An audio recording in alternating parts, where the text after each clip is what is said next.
I'll do a quick introduction now. We already started talking, but today my guest on the Marketing for the Uninhibited podcast is a very special one.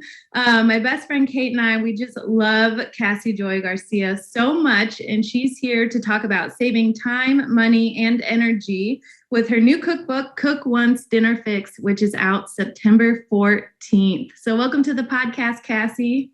Thank you so much for having me.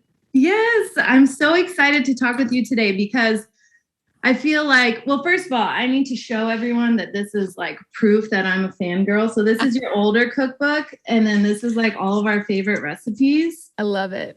And we just have them highlighted, and like we like to take turns and pick, each one pick out a recipe for the week. And so it's really fun. Oh, I love that. Yeah. So tell me about like your themes for this. Obviously, you're an entrepreneur, you're a mom and a dog mom and a wife and all of the things. So what inspired the themes for this book was saving time, money, and energy? Yes. I don't know. Decision fatigue is something that I think about a lot, right? Yeah. And it's not just about decision fatigue, but and also time being limited. And then wanting to stick to a budget when it comes to getting food on the table. I just found that I was constantly, one of the things I was running up against over and over again was mealtime. Like it was a conflict in all of those areas, right? I was constantly having a hard time not letting my budget just run wild, right? My grocery bill run wild. Right. I was having a hard time not letting it feel all consuming in terms of time. And then the amount of planning and thought and replanning and rethinking, because inevitably the week is going to get shuffled a little bit, no matter how well you plan, and having to redo that. I was just exhausted by it all. And then, like you said, running a business and then having, especially the small children. I have a 3-year-old and 1-year-old at home. And there's something about that hour before dinner is when they just need me the most. It's when they need mom. And it's when they're just, it's hard, the hardest time, I feel like, to pull myself out to go and just focus in the kitchen and cook. Even though I love cooking, it was an unenjoyable process for a while. And so I just thought there's gotta be a better way. So how do you navigate, because you said it wasn't an enjoyable process for a while. And that's what I found. So my fiance and I have been together now like 3 years, and he has a 6-year-old. And then we have a puppy who's like 9 months. And I used to love cooking. Like I would put some music on and pour a glass of wine. And like that was a self-care activity for me. And then when you add all of those things and like, coming home from work and then timing with bedtime and making sure everyone's fed, it became so miserable. Like yes. I really resisted it. So how did you, so you have your book and you have that, but can you elaborate on that process for you a little more? Like, have you found joy in the cooking again? I really have. And a part of that joy comes in, when you're getting ready to make a meal, or you're like, okay, I bought all the groceries to make this thing, and I was planning on making it on Tuesday night, and it's all from scratch. Mm-hmm. And there's just this sense of, I don't mean to doom and gloom it, but there's this sense of dread sometimes. Yes, and pressure. Yes. Like it's been a day. Like maybe it's been a day. Today has been a day. I would tell you, like my car didn't start this morning. My husband was out of town last night, and I was up holding a baby for 7 hours. Like it was just a day. And my mom is going to come over and make me dinner tonight, bless her heart. But if I had a day like that, and so many people do, right? And you still also are making supper tonight, there's this, oh gosh, well, now I also have to go and make this meal that I planned on making because I bought the groceries and I need to use them before they go bad. And then you get there, I already have a bad attitude, right? Mm-hmm. And I open up the recipe, and then I'm like, well, I have to go find these 4 spices, rummage for everything. And inevitably you're out, right? Something is not, totally. It's not complete. Yes, exactly. My daughter, likes to season popcorn and with what she calls sprinkles, which is just something from the spice drawer. And so we're usually, we'll be out of like oregano or something. Oh my God. Anyways, and so just pulling it together, it feels like such a chore. So what I found was, how do I avoid that feeling of dread come dinner time? Mm-hmm. And by having the meals already organized and simplified, and also knowing that tonight's efforts don't end here. Mm-hmm. Yeah. Especially in this dinner series concept. So as these two dinners pair together and cook once dinner fix, for example, you make this first meal and it's not over. You're not just washing the dishes and you're like, well, great, glad everybody enjoyed that for 17 minutes. If it's that long, and you cooked and then you're washing everything you feel like in sight, or that's at least my routine. And so what I've found is like that helps make it feel so much more fun and so much more doable. And like, there's not the sense of dread because I get the opportunity to get ahead tomorrow. Mm-hmm. Tomorrow. I get the opportunity to do future me a favor. Yes. And also with that come like some fun little hacks, like storing all of the ingredients for the dish in a single bin in your refrigerator. So for example, and this is something that I'll do not perfectly, but when I'm really on my game, I will get home from the grocery store because usually, or if groceries are delivered to you, however you like to get food into your house, when you get your groceries, it's probably fresh in mind what those groceries are for. Yes. Right? Yes. It's top of mind, but you give it 2 days, you're going to forget. Right? You're going to forget that, oh yeah, that chili verde I was going to make calls for a can of beans.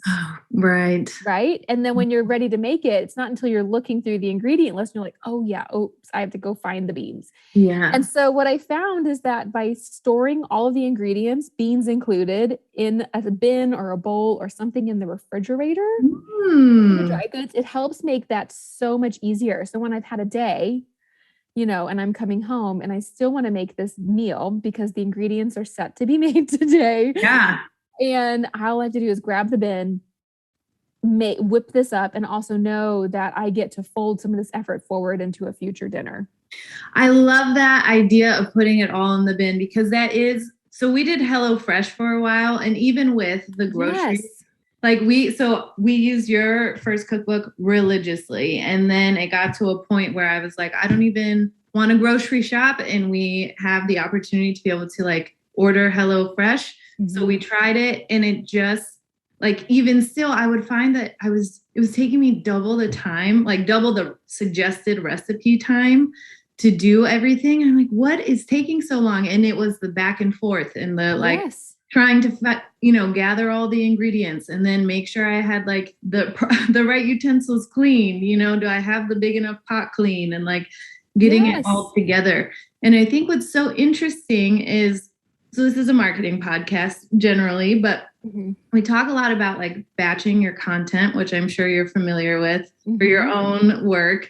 And it seems like this is almost like batching your meal prep. So like one day you pick out like the recipes, and then one day you do the grocery shopping and like organizing what the ingredients into the baskets or the bowls, and then you cook, and then and like it's a process. And I think, I'm a planner.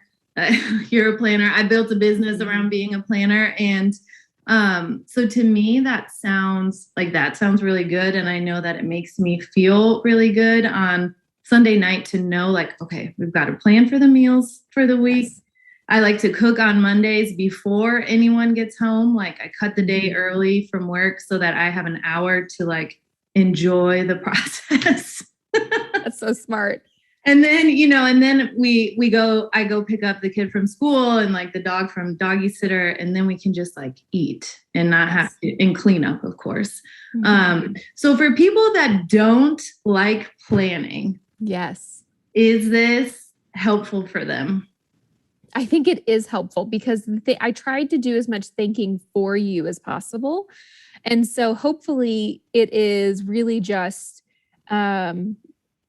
you're like, oh gosh, I got to order groceries, and you can just flip to a dinner series that looks appealing to you and then grab those groceries. And so the planning, hopefully the heavy lifting is already done. So these meals they're not just main proteins. It's not just like, here's how you make a great barbecue brisket. It is, so as a holistic nutritionist, not that all of these are, I'm not claiming them all to be like uber health foods by any stretch of the imagination, but they are going to be nourishing and balanced plates. Mm-hmm. And so know that thought was already put into it, because even if you're not a planner, it would be a gift. And it is a gift to me, to be able to just look at this and say, oh, okay, the sides are already chosen. I know they already are going to go with this dish. I know I don't have to think about it. I know it's going to be a balanced meal. And also, if you're catering to different dietary restrictions, for example, whether in your home or if you're hosting other people, it's also nice to have that thinking done for you as well. Yep. And so we really put in the extra, and I say we because there's a team at Fed and Fit that I get to work with that helps make all of this possible. But we have an index at the back of the book where we have all the most common dietary restrictions listed: dairy-free, egg-free, grain-free, nut-free, you name it. And that way, hopefully you can just skim, scroll, find the dairy-free ones and say, here, these are the ones I can make, flip to one that looks appealing to you, and then pop those ingredients into your shopping list and it's done. Yes, I love that. I have even taken your cookbook to the grocery store. I used to do that. It's so helpful because I feel like that saves me a step of like writing out a grocery list. And then, so I'm just like, well, we'll just do it, in the store. It'll be fine. And what I also like about your recipes, like you said, they're balanced. And so there's something for everyone. So my stepdaughter, she goes back and forth with wanting to eat meat and not.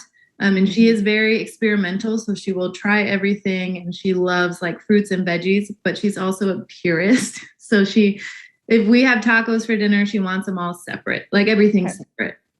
And she wants plain pancakes or oatmeal and so I think what's helpful with these recipes is to know that it's balanced. So even if she's having a night where like she's not going to eat meat, that's fine, but she will still get some other nutritional value, and there will be something else on her plate that I know she will eat.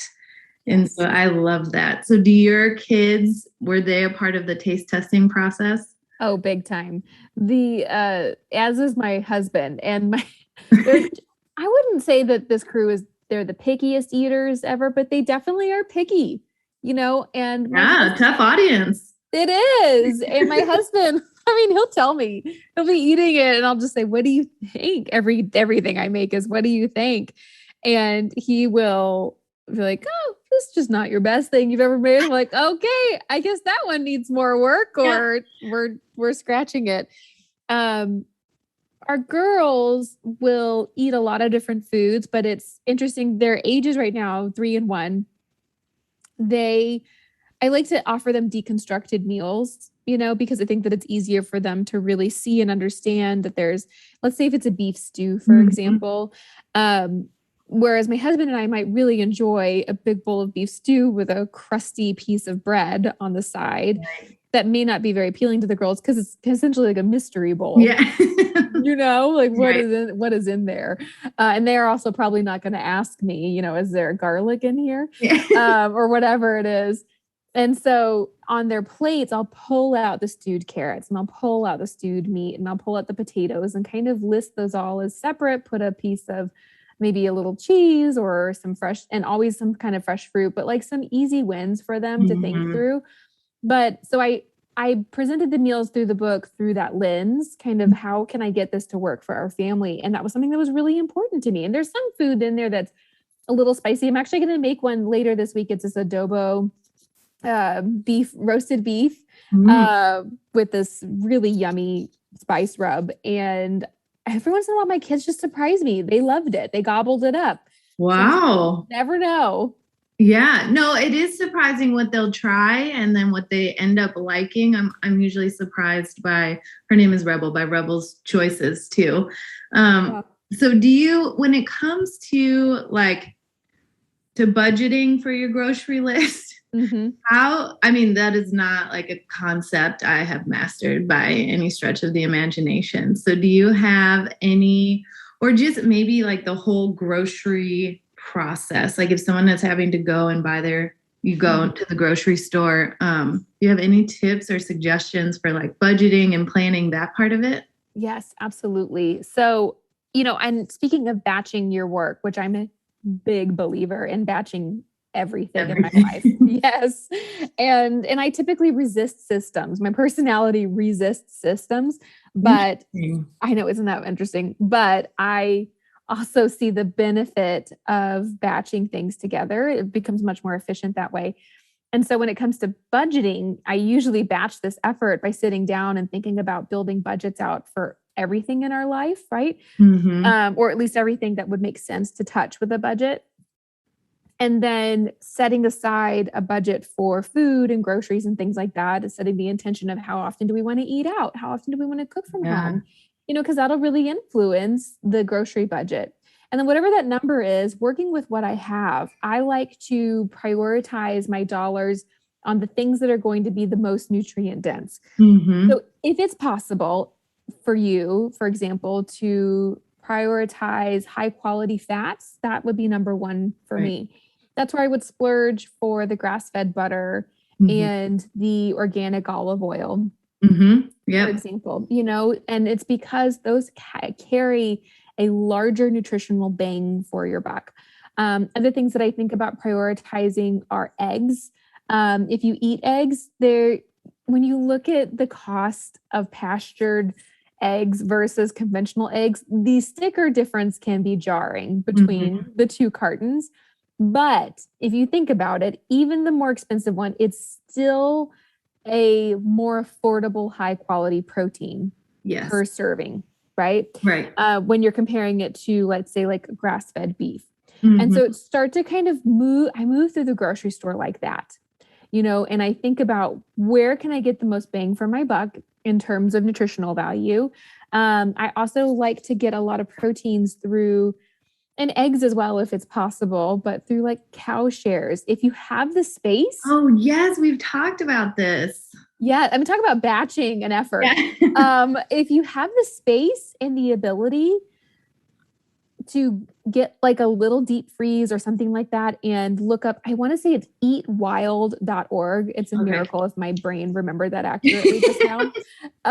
But there's this website where you can look up and see where there are local ranchers and farmers near you and see if you want to get in on cow shares usually come in like a quarter, a half, or a whole. And I've gotten a half once upon a time, and that was a lot of beef. But that's a great way to reduce the total cost per pound of what you're getting. And you're going to get a mixture in there of like a lot of ground beef, some roasts, a brisket, and maybe even some really nice steaks out of it, but the cost per pound kind of evens out. And so, thinking about it that way as best you can and how you can move through. And then what I get at the grocery store is kind of a lot of just produce and things like my children are going to turn into giant raspberries and walk away. Like they just go through raspberries so fast. So those are the things I find myself buying over and over again. And then also to not skip over the last tip I have, shop the center aisles and shop the sales always. Even if you have, some protein at home in the freezer, I usually do, I will still walk by the, all of the meat counters and just see what kind of a deal there is. Yeah. Maybe they've got a really great deal on something random like turkey tenderloins, and these are pastured turkey tenderloins and they're just extremely marked down. Shop those, lean into those, grab them while you can at a really good price and either make them or freeze them for later. Same thing goes in the produce section. Go to those big center aisles, like the big center displays, and where there's a sale, they're usually on sale. If you think basic economics, right? Supply and demand. It could be that a local farm, all of their peaches just came into season, and they're all available now. And so there's going to be a little bit of a discount because they didn't have to travel very far, right, to get to you. And there's an abundance of them. And so lean into those and see if you can stock up where you want. And then the last tip I have, sorry, this turned into be a long answer. No, this is great. Okay. The last tip I've got is to don't discount the freezer section. Yes. Yeah. I feel like people do a lot. Yeah. We tend to think that frozen fruits and vegetables are somehow lesser than the fruits and vegetables in the fresh produce section.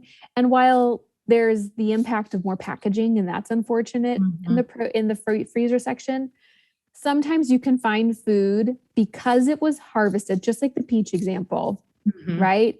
Because it was harvested at the peak of being in season and ripeness, and there was probably an abundance of it. There's a good chance that the price of that really high quality, really fresh corn, it's going to be lower than what you might find in the fresh section. And because it was frozen at peak harvest, those nutrients for the most part are going to be preserved. Right. The texture is going to be different. Frozen fruits and vegetables, you either want to cook them or blend them. So I wouldn't, you wouldn't toss these into a salad to eat fresh necessarily, but they can be a great option. I think that's a good point too. So I live in Illinois and we have a lot of corn here in the Midwest. And so like right now, like sweet corn is in season and you'll find it at the farmers markets. And as that starts winding down, it'll go on sale and you can get a lot more of it. And I think like you could even buy that and then either cook it and freeze it or just like cut it off the cob and freeze it. My aunt grows a ton of tomatoes and we were talking about how she just dices them up and then freezes them and then cooks with them all winter long, and they're fresh, they're from her garden. And I guess I had never really thought about, we have a garden as well, but like preserving it. I mean, I'm not into the canning. I feel like that's not where I'm at in my life just yet. But to cut it up and freeze it, like I can do that because I just always thought you had to blanch it first. But I guess that would be if you were going to defrost it and eat it raw. Yeah.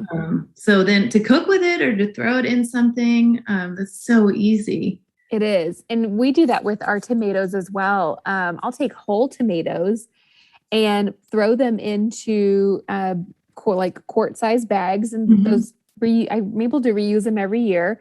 And what's great about it is they will, as they thaw, the skin separates from the tomato. And so I'm able to just pinch the skins off. Interesting. And then I essentially have the whole canned tomatoes that you can use to make some really nice Italian dishes, for example, and other flavors.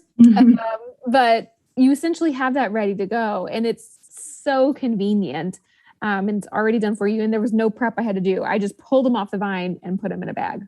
I let Rebel, when we did our garden this year, I just let her like dump the seed packets. So she picked the packets and then essentially she just dumped a whole packet in each hole. And I just assumed, that things would die off. And we had so many seedlings. So now I thinned them out before they all grew. But even still, we have a type of tomato that I didn't know existed, and they're like pearl size. They're called Tiny Tims. Oh, cute. They're so cute, but it's a bush. It is like, I Googled it. I'm like, what is happening? And this bush has just taken over my entire garden. So we have tons of these. We have honey tomatoes and then these little red Tiny Tims. And they're so good to just like, if I'm roasting veggies, I throw a handful there. Or if I'm making salad, we just wash and put a handful there. Or like pack them in Rebel's lunch because she'll just eat them raw and plain. I love it. Yeah. So I think I've been trying to figure out like, what am I going to do with the rest of this harvest? And I think I'll freeze it.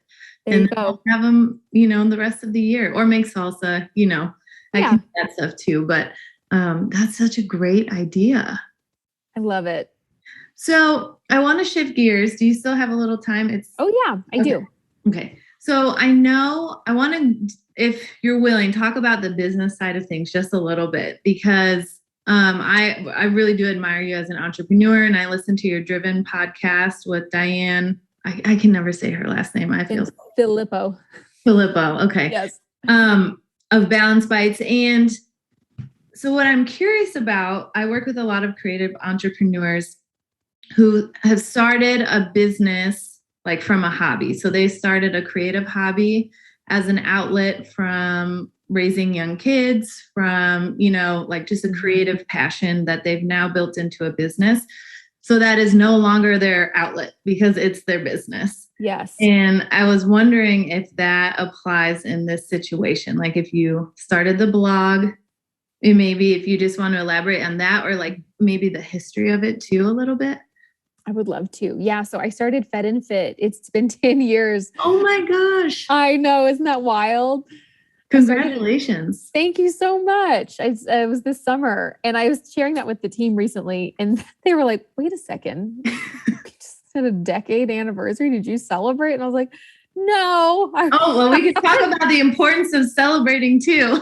I know it'd be really, I was like, I'll get to it. I got to get through some of these projects. Yeah.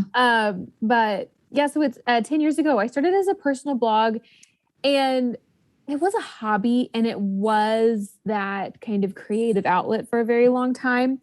And I got to be honest with you, I have never lost that with Fed and Fit.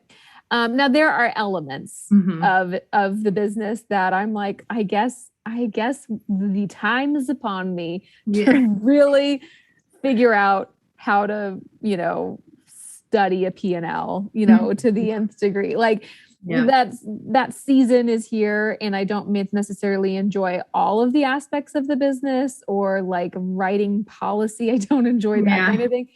But the spirit and the thing that lit me up from the beginning was problem solving, was sharing lessons learned, was being creative in the kitchen.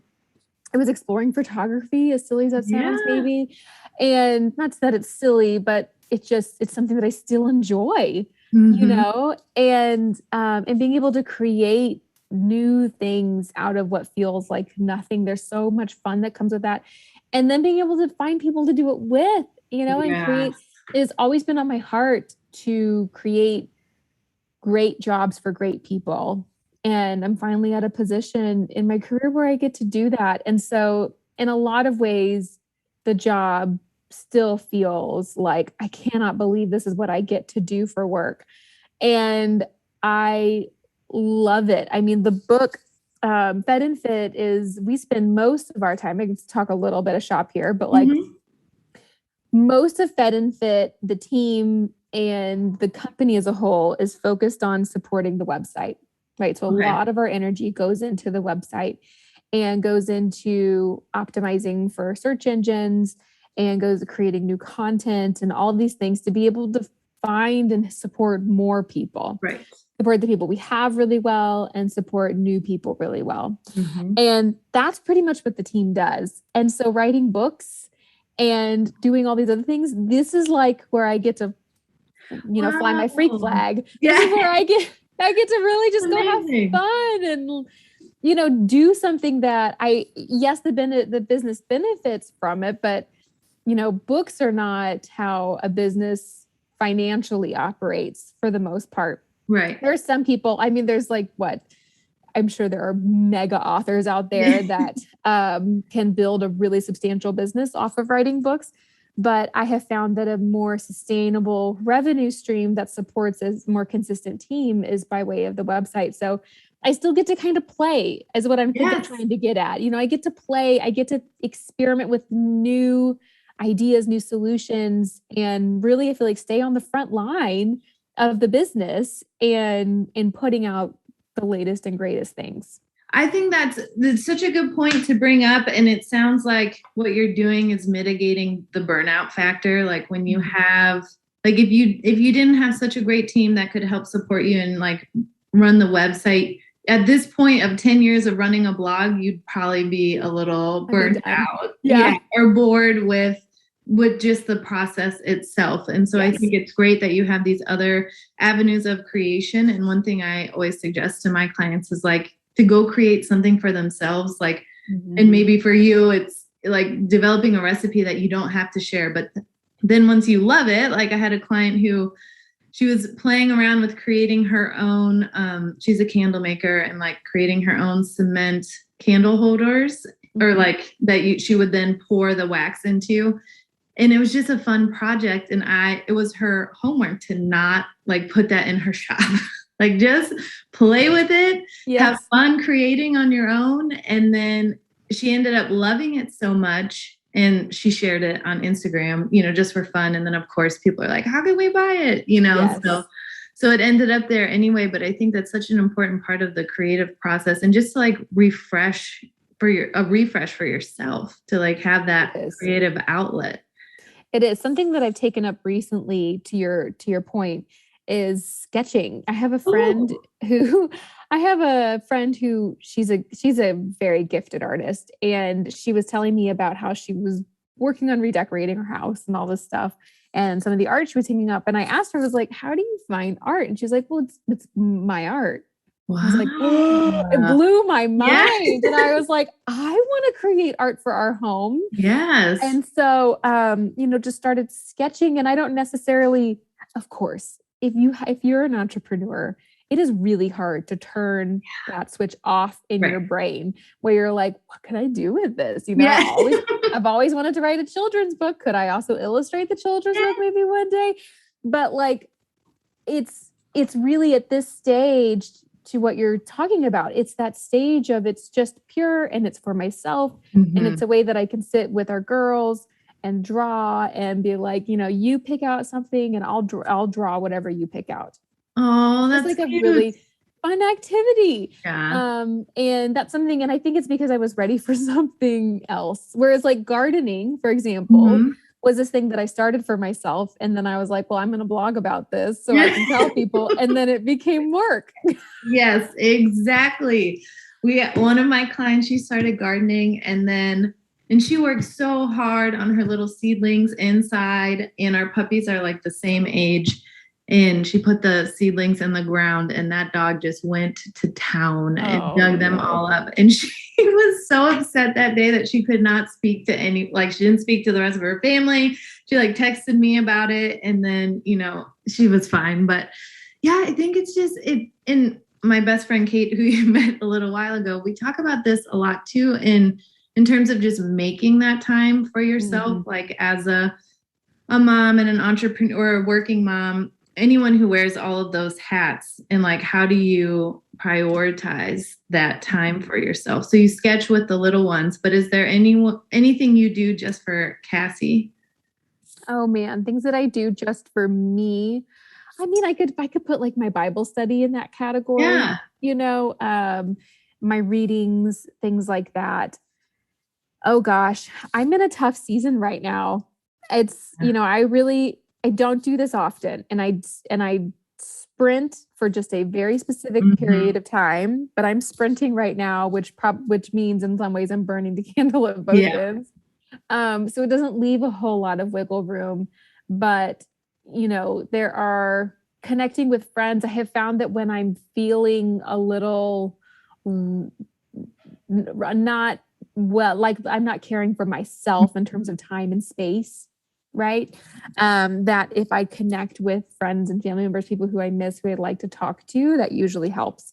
And then also, this is such a tiny little thing, but carving out margins in the car. I have a 10-minute drive.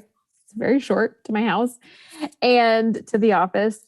And I will just be like, no, I use Voxer a lot mm-hmm. for like my office. It's an app, walkie-talkie app. And I will resist the urge to get caught up on my Voxer messages. Yeah. I won't listen to the podcast or the audiobook, and I'll just drive in silence for 10 minutes, home. Mm-hmm. And my personality type, I really like to maximize all of these moments and feel like I should be listening to that audiobook that I like with the team, we're all reading through together and all these things, or I should get caught up on Voxer. But being able to give myself little bitty margins and little bitty bookends, mm-hmm. parts of my day, again, batching, it feels like those efforts that can sometimes help, especially during a sprinting busy season. Now, when I'm not like this, there are things that I do just for myself, like grocery shopping. That sounds so silly. I love going to the grocery store. It is an indulgent activity in my world. I will go, I'll get like a nice drink, mm-hmm. And just stroll around and read all the labels. I just love it. Yeah, if you're not in a rush, I feel like every time I'm at the grocery store, I'm like 10 minutes. How can we get through this store and try not to forget anything? Yes. So I think, and I think you touched on a good point too, which is that the seasons of business, and then and just knowing that the season is temporary and it is a sprint. It doesn't mean it's easy, but just knowing it's temporary, I think is helpful. And a lot of the people I work with, they'll be like their holiday season is their sprint, you know, and Yes. so in planning for that and communicating with your team or the people in your life, I think is really helpful too. It is. It really is. My husband, Austin, that's something that he and I try to do really carefully is make sure that we know when the other busy season is, Right. and we just over communicate around that so that we're really able to support one another. And also in working with, I don't know if your listeners work in teams similar to this, but when you are working with a group of people, it can be so nice to know, like, y'all, Yeah. this is a period of time, Yes. and then we'll all go out and celebrate, and then we'll take a Right. deep breath. And it's just, I think managing expectations is one way to drastically reduce the stress that you could be felt during a season like this. Yeah, absolutely. And I think, well, so I had a question for you too about when you wrote your first cookbook, you didn't have kids yet, right? Right.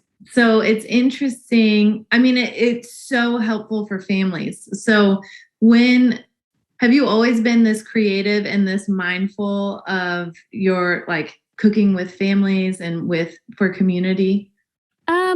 Cooking for people has always been something that I really enjoyed. My first adventures in the kitchen were when I was I'm the oldest of three girls, and they wouldn't have wanted to say that their older sister was babysitting them, Yeah. but when I was old enough to stay home with them, right, Yeah. I would also volunteer to make them dinner. Oh, that's nice. And the only thing I really knew how to make, and it was because I really liked to make it, was fettuccine Alfredo.